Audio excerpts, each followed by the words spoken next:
Alrighty, so hello everyone. Please excuse the delay. I was trying to actually um, get everything set up, so I was having a few technical difficulties, but we are here and we are ready to go. So I hope everyone is having an awesome day and hope that your week has been good as well. So we are here for our weekly virtual support group. Sharea will not be joining us here today, so we'll just be me and you all today. As she stated last week that she's going to be taking the day off. So we're just sending her, a day of rest and peace and virtual hugs and everything like in between. So there were a couple of posts that I actually saw in the group, and then there was one that Sharea put up. And so I actually just wanted to just do a chat talking about those different posts and to also hear you all's feedback as well. So feel free to comment and to share, anything that you would like to share as well. So I want to go ahead and actually read the first post that really stood out to me. And so the first one, this was actually posted, within the self-care group. And so the post says, self-care is not selfish. You cannot serve from an empty vessel. Self-care is not selfish. You cannot serve from an empty vessel. And so as women, we can be so burdened with trying to take care of everyone else and be there for everyone else that we actually forget to take care of ourselves as well. And so you have like this guilt trip that comes on you, when you decide to actually say no.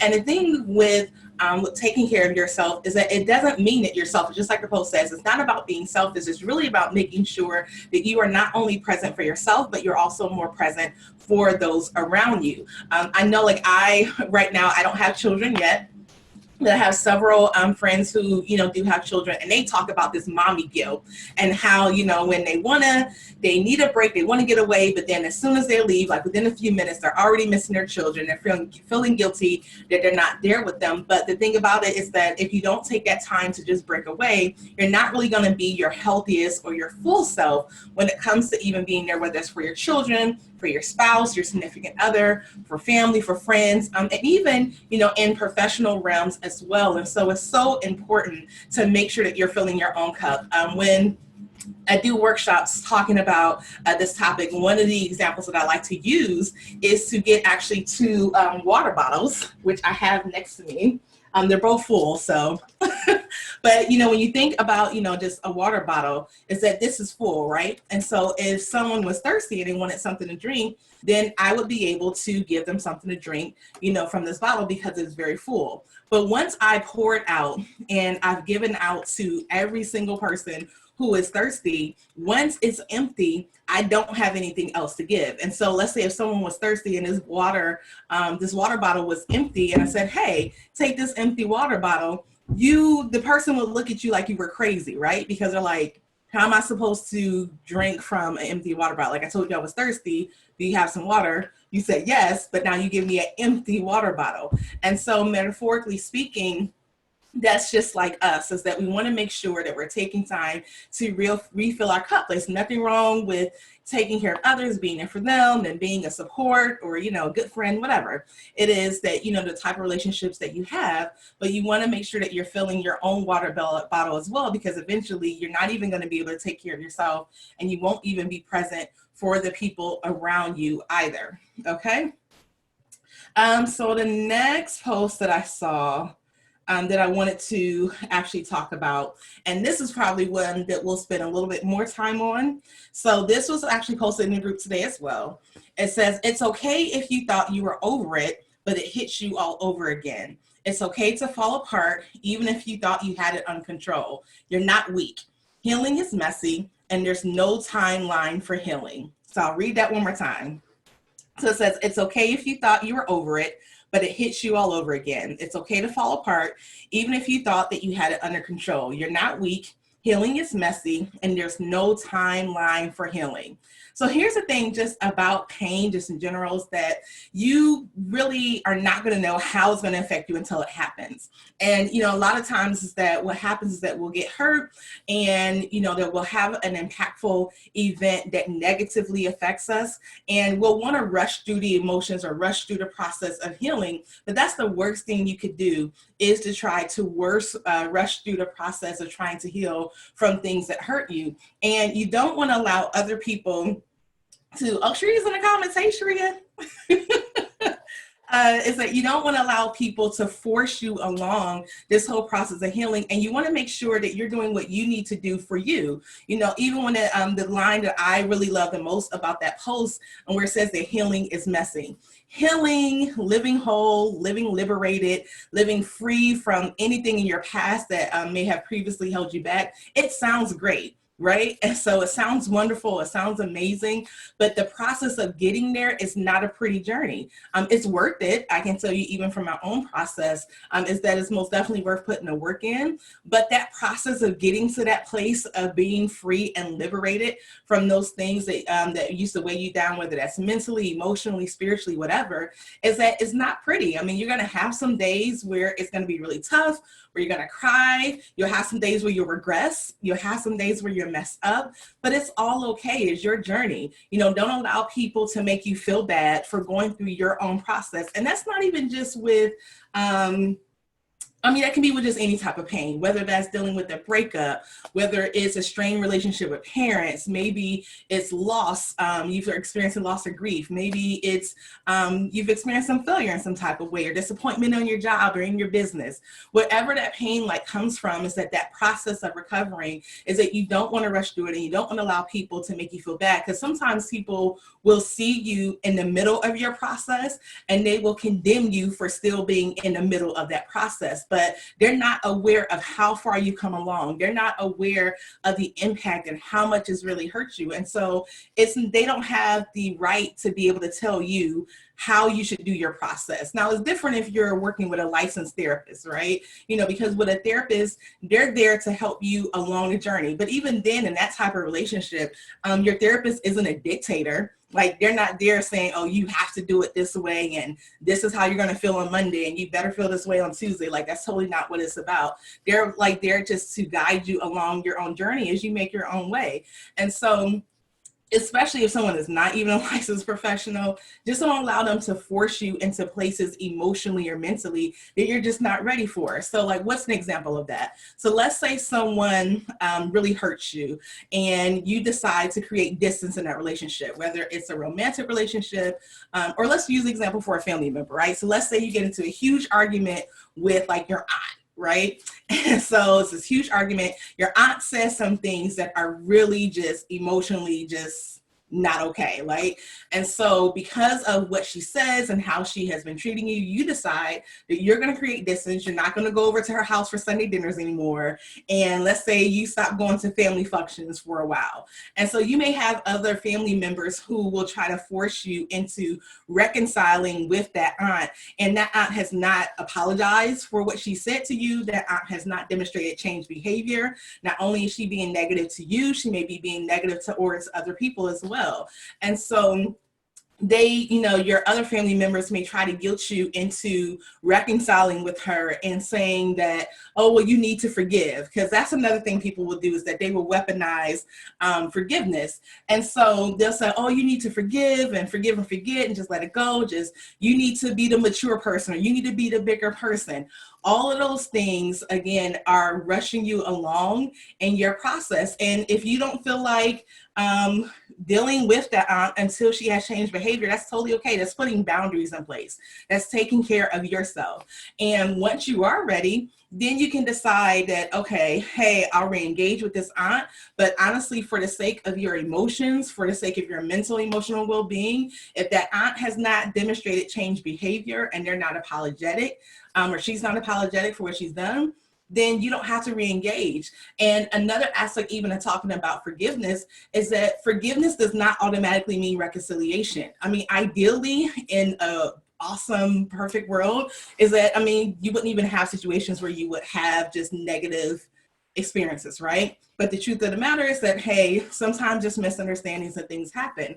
And so even when you talk about this whole forgiveness and reconciliation, is that there's different levels of how you can engage. Depending on how negative the impact was, you may decide to not deal with someone at all. In extreme circumstances, that may be necessary. But then you could also just decide to create distance, and maybe you go to the family functions, but you're on one side of the event, the aunt is on the other. You know, you may choose to no longer take phone calls. That doesn't mean that you didn't forgive. What it does mean is that you decided to, again, come to a place of, hey, you're reconcile how you feel about the negative incident of what the aunt may have said and did, but then you also decide to not put yourself unnecessarily at risk for being hurt again because that aunt has not demonstrated change behaviors, right? And so instead of sitting down and maybe having an hour-long conversation with your aunt, you may just say, hey, how you doing? Everything's good? And then keep it moving. That doesn't mean you haven't forgive. So don't allow people to weaponize forgiveness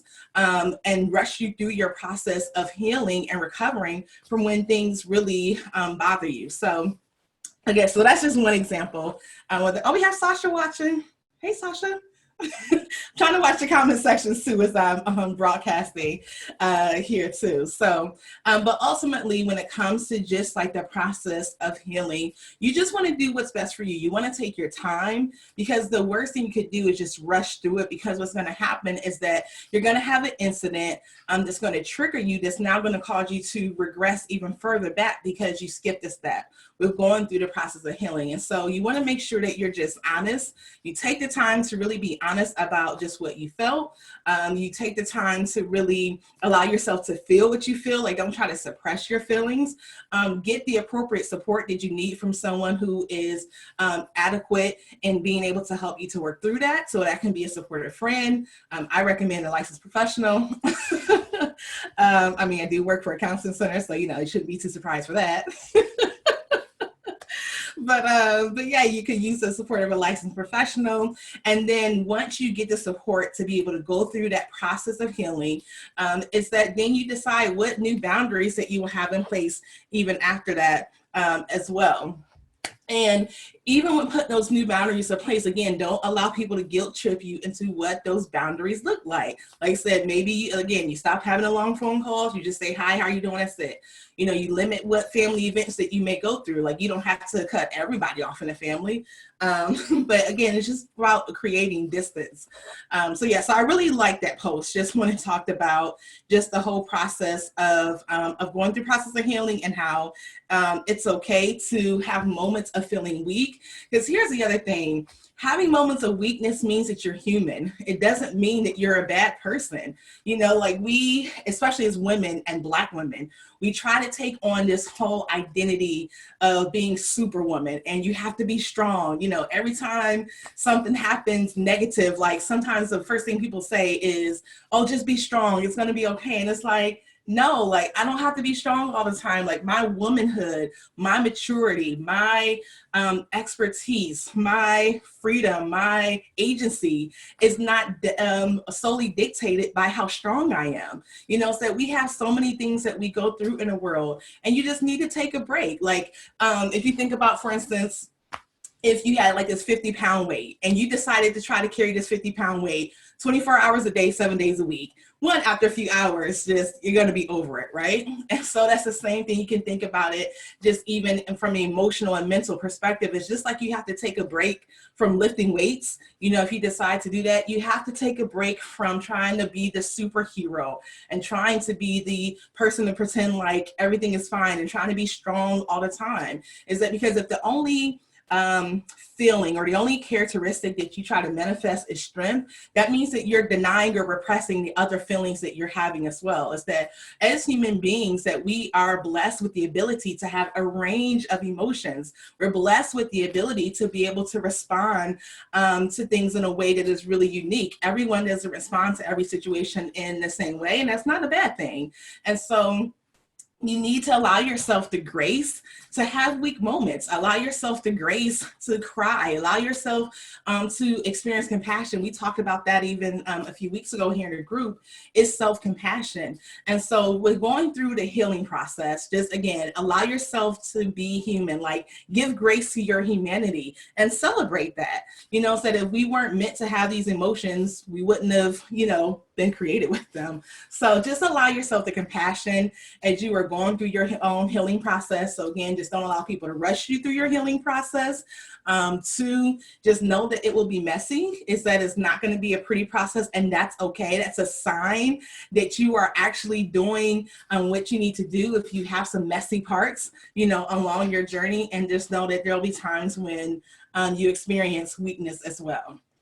All right, so there is another post that I wanted to talk about as well. This is from Sharea's page. So give me 1 second. I'm going to pull that up, and then I can read that one as well to tell you that. So this is actually from Instagram. So I guess this is like a social media chat day. Is that I was going through, I saw all these posts. I couldn't just pick this one. So that's why I'm like going through all of them.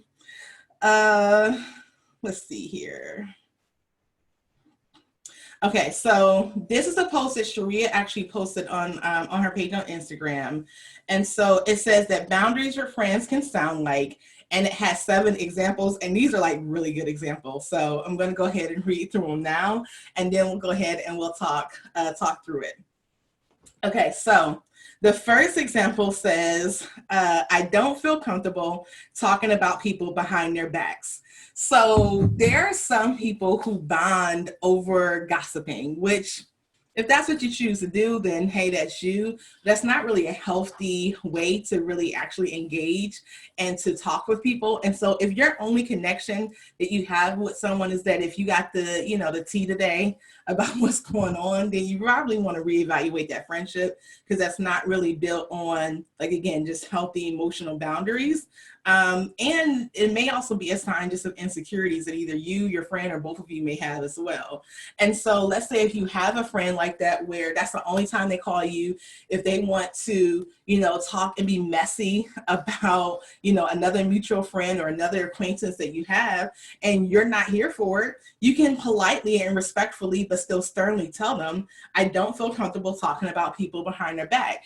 And so with putting that statement out there is that, one, you're not blaming the other person for their fault that they want to call and gossip. You're not being condescending towards them. At the same token, though, you're being very assertive with letting them know just what your boundaries are, and just that's not what you want to do. That's not the type of conversations that you want to have. It also then puts the responsibility of accountability on the friend who was calling you to be messy just to gossip about, another mutual acquaintance, and say, hey, if this is something you're really concerned about, then let's bring the other person in to be able to chat with us about that. Because, like, let's be honest, like, sometimes we'll have mutual friends and there may be things that's going on that we may really be concerned about. And so instead of talking about that person behind their back in a way that is not productive or really concerning, is that you can choose to say, like, hey, like, here's a concern that I have. Let's say you're talking to your friend, and let's say you have a third friend, and you can say, like, hey, I'm concerned about friend ABC, maybe we should do a 3-way call, or, let's go meet up with them and let's see how we can support them through this situation, because I feel, uncomfortable, or I'm concerned about the way that they're responding to this particular situation. And so that's a suggestion that you can put in place, as opposed to calling that friend up and like, oh, hey girl, did you hear what friend ABC did? She is so messy. She did this and she did that, and I can't believe she's that type of person. It's like, if you're supposed to be that person's friend, why would you just talk about them and run them in the ground behind their back? It's like, no, the best thing to do is to try to be a support. Now, if that person is not open to the support, then okay, it's not really much that you can do. You can't force them to want the help. But at the same token, you also don't have to be messy with another mutual friend and talk about the person behind their back. And when they're the friend who needs help, when they're ready for support, then they'll reach out to you. All right, so let's go to the second way that you can put boundaries in place with friends, is that hey, I only had 10 minutes to grab coffee. So this one actually made me really laugh because so I'm along with the person. So let me first put that out there. I talk a lot. Um, but I don't always feel like talking a long time or talking a lot or talking to a lot of different people, like just depending on, how I'm feeling that day. I may not feel like being on the phone for an hour or whatever. And also depends on how close I am to you as well. Like if I'm really close to you and we have a close bond and we have a really great rapport, then I don't mind talking for a long time, right?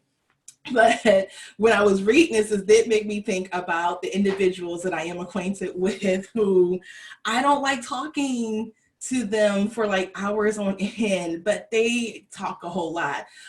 Or I've also it made me think about the people that I'm acquainted with who they don't really have a sense of how they're so self-focused that they're only worried about how things are going to affect them. So like, for instance, if they have a need and they want to vent to you for an hour, they're not really concerned about the fact that you have 3 or 4 things you other do. So they just feel like, hey, since I need this hour, you should give it to me. Like you're obligated to give it to me because I need it. And so that's really selfish, where it's like, no, it's like, okay, I mean, in extreme circumstances, let's say if you have an emergency going on, that's something different. But I'm talking about non-emergency situations. And so this is where you as a friend can say, hey, no, I just have 10 minutes to give you. And there's definitely been times where I've done that or just don't answer the phone. But, you can let that person know like, hey, this is all that I have to give you. And you're very present. Make sure that you're, present there, that you're being a good listener and you're caring about what's going on. But then when those 10 minutes are up or 30 minutes, however long that you give the boundary, you exit the conversation. So if it's on a phone call, you say, hey, just like I told you, I only had a few minutes to talk, so I have to go now. And you don't also have to give details of why you're leaving. Just saying like, hey, I have to go is sufficient enough. You don't have to give people detailed reports of why you're leaving, what you're going to do. You could also just be getting off the phone just because of the fact you're just ready to just rest. Like, that's okay. You don't have to have some major reason to put in place to say, hey, after these 10 minutes, I'm done. Okay. All right. So the next third point, and I want to just apologize in advance. It's probably going to be a lot of background noise for the next few minutes, so please excuse that. All right, so for the third thing I have, or third thing is here, it says, I can't talk right now. I will call you after work, okay? And so I definitely had times where I had to put that boundaries in place. And even if it's not just work, like one example for me where I used to have to do that is that like if at work sometimes, like where at my past employer, is that things could get so busy. And so with getting busy is that, it was so tempting to just not even take a lunch break because of the fact that it was so much work to get done. But the one thing that I noticed is that with doing that, it made it a lot more difficult to actually get through the workday. And I felt just even more stressed because of the fact that I didn't take that break. And so what I started doing is that I would, make sure that I put my lunch breaks on my calendar.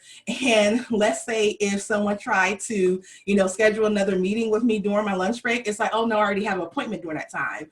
Or let's say if a client would stop by unexpectedly, because sometimes, again, they would have situations going on and they were near the office. They're like, hey, let's stop by and let's see if Sherry can meet with me.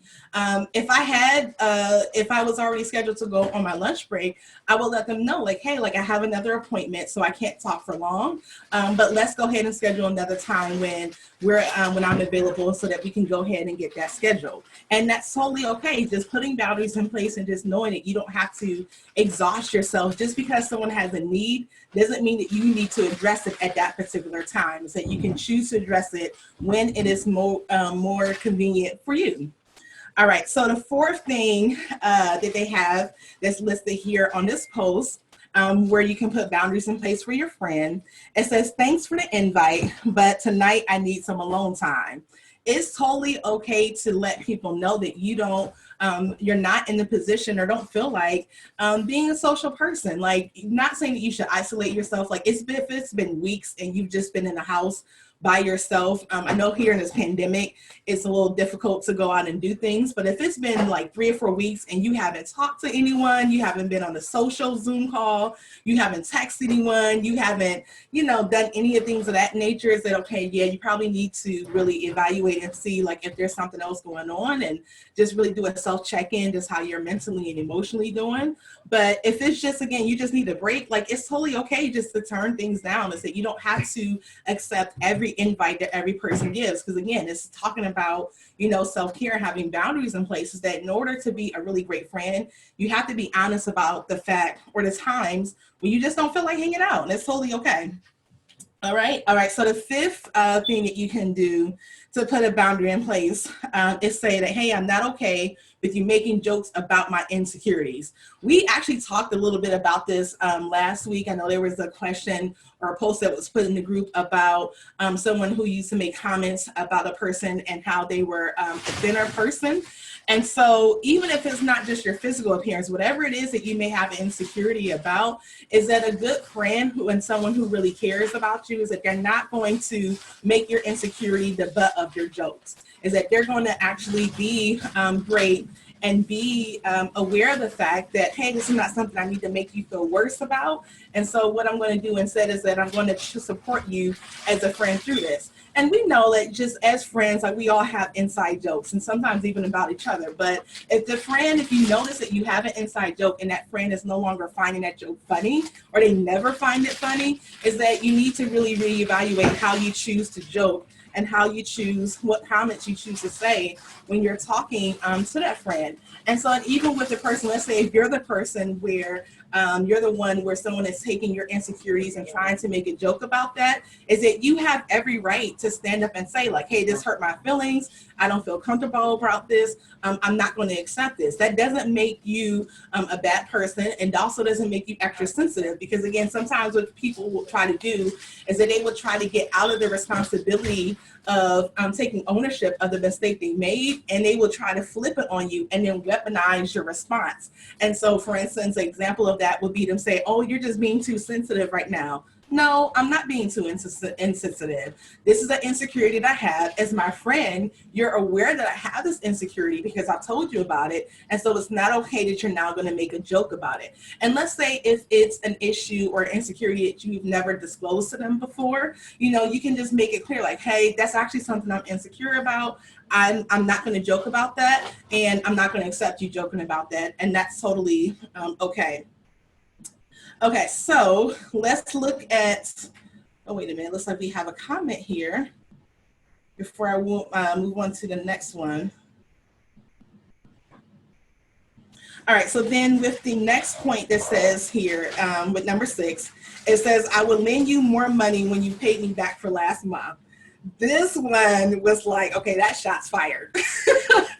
But it's like for a good thing. So as friends, we know it's like, hey, we're going to look out for each other. And you may have a friend who, may have been experiencing a financial difficulty. And so because you're friends, you decided to go ahead and to help that person out. But with helping them out, the responsibility that they had was that, hey, they were supposed to pay you back within a week. So let's say if you're out to lunch and that friend forgot their debit card at home, and it's like, oh, okay, you know what, I'll pay you back Friday when I see you, when we go hang out again, or I'll, cash app you, on Friday once, I get paid. Or let's say they said they were going to pay you when they get home, because that's another thing too, like, oh, I'll just send you the cash app when I get home.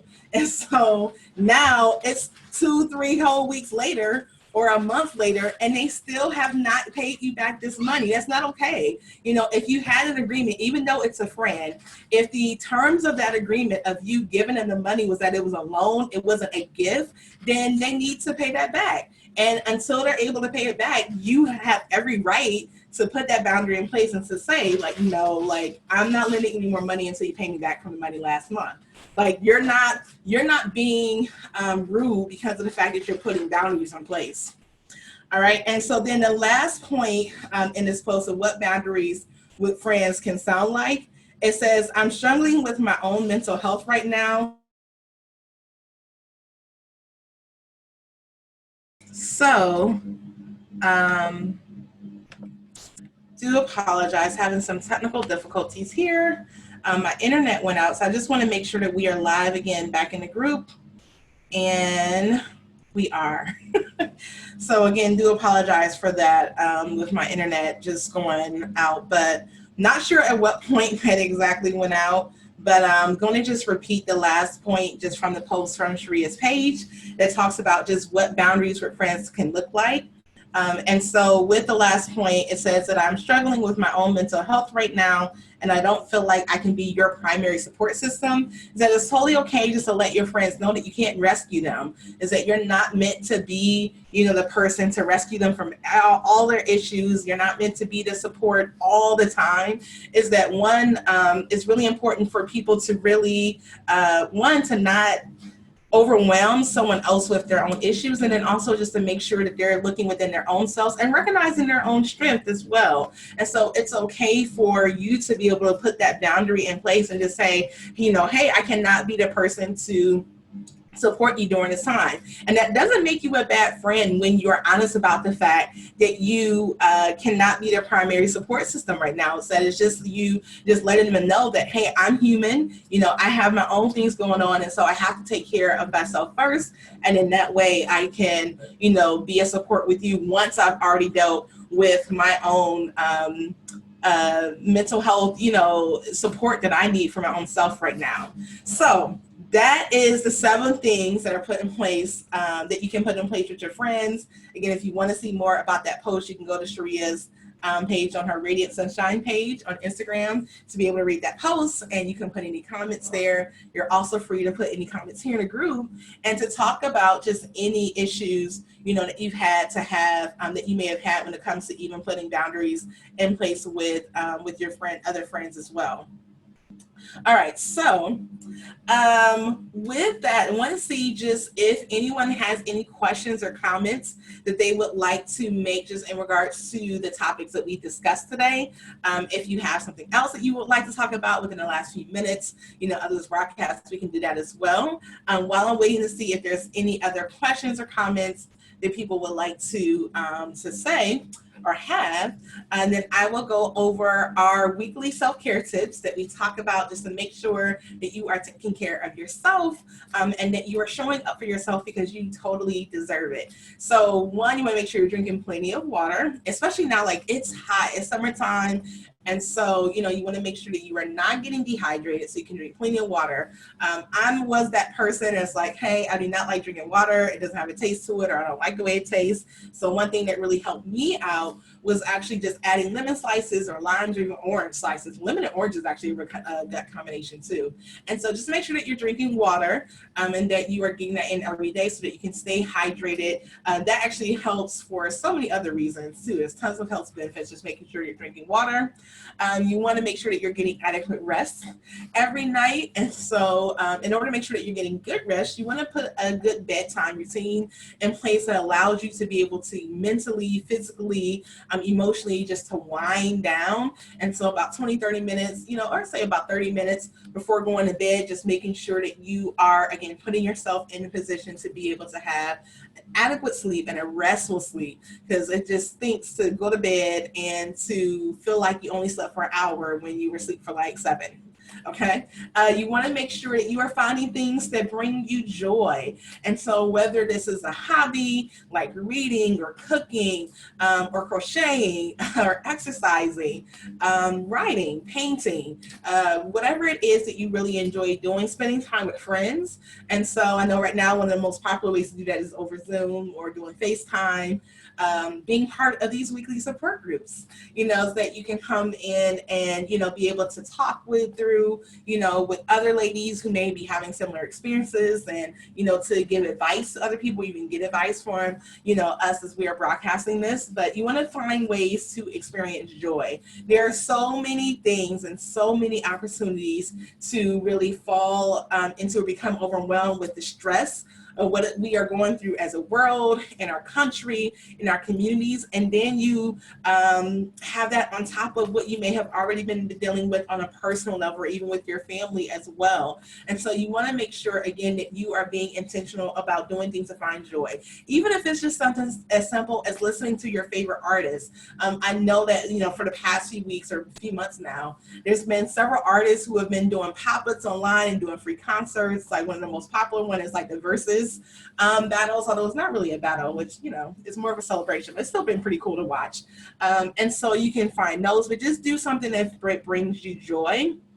And so you want to make sure that you are connecting with positive people, and make sure that you are making yourself like a priority, when it comes to just taking care of yourself. Because again, if you're not taking care of yourself, you won't be able to take care of other people as well. And I also just wanted to plug in for, again, therapy, or even life coaching sessions. But, in our community, and I think it's starting to get a little bit better, to be honest, but there's still like this stigma around mental health. And with everything that we're going through right now, all like mental health support is, like working with a licensed therapist, is that it's just getting support just to work through just any experience that you're having. And you don't need to be having a negative experience just to reach out and to work with a counselor. You can just want to do a mental health check-in, which I think that should become mandatory, to be quite honest. So it's just like we do physicals every year for our physical bodies, we should also do it, for our mind. If you were to have a heart attack, or if you were to break your leg, you wouldn't question actually going to the doctor or going to a cardiologist if you had a heart attack, or going to, a doctor to get a cast if you broke your leg. And so, when it comes to even if you have a traumatic experience or a painful experience, it's totally okay to reach out to a therapist. And again, you don't need to have something wrong to work with a counselor and to go to counseling sessions as well. We have a comment. Let me read this. So this is from Sasha.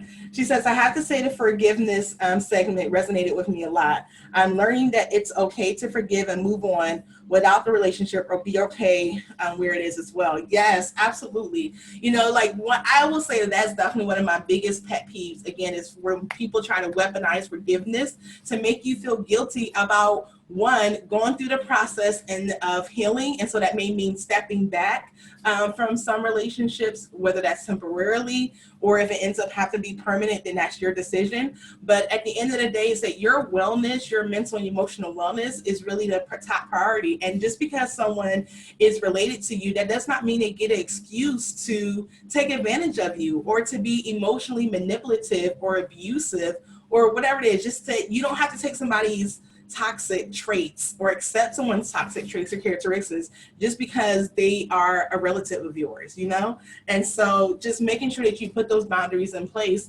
whether again, that means just having shortened phone calls, or not going to every family function, maybe only going to 2 or 3 a year, as opposed to going to a family function every month. Whatever you need to put in place in order to, again, go through your own process of healing, and to make sure that you don't put yourself purposely or intentionally in that position to get hurt again. Is, again, and then just don't allow people to weaponize forgiveness. So you can forgive someone and still not reconcile. Reconciliation is not an automatic thing that needs to happen with forgiveness, because again, depending on the offense, depending on what the person has done, and also if they're in a position to really correct or to change their behavior, you don't need to be in as close proximity as you were before in order to protect yourself. So you can forgive and still have distance. It's awesome when you can forgive and reconcile as well, but reconciliation needs to happen once the person who is the offender, once they have acknowledged and they have full awareness of what they did, and they also are committed to improving and just not, being that same person again. All right, so that has been our group for today. Thank you all for your patience with the technical difficulties with it going out, need to come back in. I do apologize for that again, but I hope you all have an amazing rest of the afternoon, that you enjoy the rest of your week, and we look forward to seeing you next Thursday at 4 p.m. Eastern Standard Time here at the group. You can invite friends. If they're not part of the self-care group, you can actually send them the link to register so that they can register and they can watch the broadcast through Zoom. So you don't need to be a member of the group to watch the broadcast. Oh, a few other announcements. So in addition to next Thursday, because we're here every Thursday at 4 p.m. Eastern Standard Time, on Saturday, Sharea and I, we do a broadcast together for Small Business Saturday. And we provide tips for you to be able to start your business, to grow and maintain your business as well. Once a month, we actually go live in a group. And so this Saturday is going to be a pre-recorded session that will be posted. But once a month, we do come in live. So make sure that you are watching the videos. There are some amazing tips that we are giving to help you, with being an entrepreneur, being a business owner at this time. So you definitely want to check that out. If you missed any of the previous sessions that we did, you can just scroll back to the group to see the videos, or a quicker way to do that is to actually click on the video tab in the group, and so then you can just see all the live broadcasts that we put in. Okay, so that is all that I have for today. You all take care. Have a great rest of your day, and I look forward to seeing you next Thursday at 4 p.m. Eastern Standard Time. All right, bye.